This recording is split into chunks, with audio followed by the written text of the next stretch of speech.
গত ৫ আগস্ট প্রধানমন্ত্রীর পদ থেকে পদত্যাগ করে ভারতে চলে যান শেখ হাসিনা। গত ৫ দিন ধরে সেখানে অবস্থান করছেন তিনি।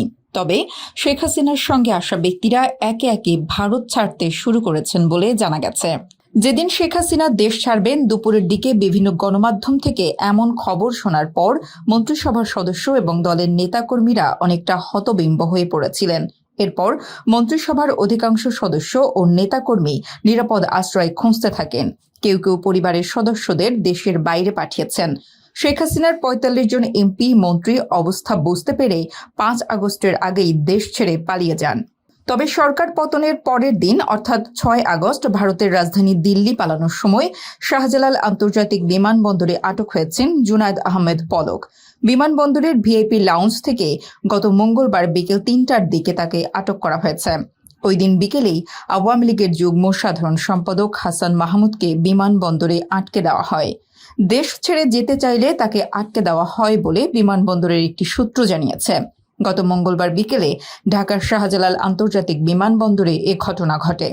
সংশ্লিষ্ট সূত্র জানিয়েছে, সড়ক পরিবহন ও সেতুমন্ত্রী ওবায়দুল কাদের, বস্ত্র ও পাট মন্ত্রী জাহাঙ্গীর কবির নানক, পররাষ্ট্রমন্ত্রী হাসান মাহমুদ, স্বরাষ্ট্রমন্ত্রী আসাদুজ্জামান খান কামাল, শিক্ষামন্ত্রী মহিবুল হাসান চৌধুরী, তথ্য ও সম্প্রচার প্রতিমন্ত্রী মোহাম্মদ এ আরাফাত, মৎস্য ও প্রাণী সম্পদ মন্ত্রী আব্দুর রহমান সহ বেশিরভাগ মন্ত্রী ও কেন্দ্রীয় নেতা এতদিন দেশেই ছিলেন।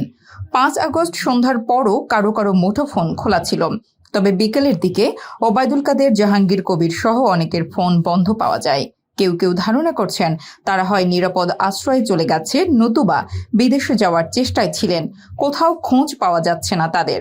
তবে আজ দুপুরে সিঙ্গাপুরের এক ফ্লাইটে আওয়ামী লীগের সাবেক সাধারণ সম্পাদক ওবায়দুল কাদের দেশ ছেড়ে যেতে চাইলে তাকে আটকে দেওয়া হয় বলে বিমানবন্দরের একটি সূত্র জানিয়েছে। এই খবরটি কতটা সত্য তা এখনো জানা যায়নি। তবে অনেকে খবরটি গুজব বলে উড়িয়ে দিচ্ছেন। অনেকে বলছেন উনি বাই রোডে ভারতে চলে গিয়েছেন। এদিকে কাদেরের ছোট ভাই নোয়াখালীর বসুরহাট পৌরসভার মেয়র কাদের মির্জাও সপরিবারে উধাও হয়েছেন। গত সোমবার অর্থাৎ ৫ আগস্ট বসুরহাট পৌরসভার ১ নং ওয়ার্ড ছোট রাজাপুরের বাড়িতে বিক্ষুব্ধ জনতা হামলা চালায়। এদিন ওই বাড়িতে কয়েক কোটি টাকাও পাওয়া যায়। হামলাকারী লোকজন এসব টাকা ভাগাভাগি করে নিয়ে যায়। কাদের মির্জাকে সবশেষ দেখা গেছে সোমবার দুপুরে। ওই সময় তিনি উপজেলা আওয়ামী লীগের কার্যালয়ে ছিলেন। দুপুর ১২টার পর সেই কার্যালয় ছেড়ে যান নানা কারণে আলোচিত কাদের মির্জা। যদিও তিনি সপরিবারে কোথায় গেছেন তা জানেন না দলের স্থানীয় নেতাকর্মীরা।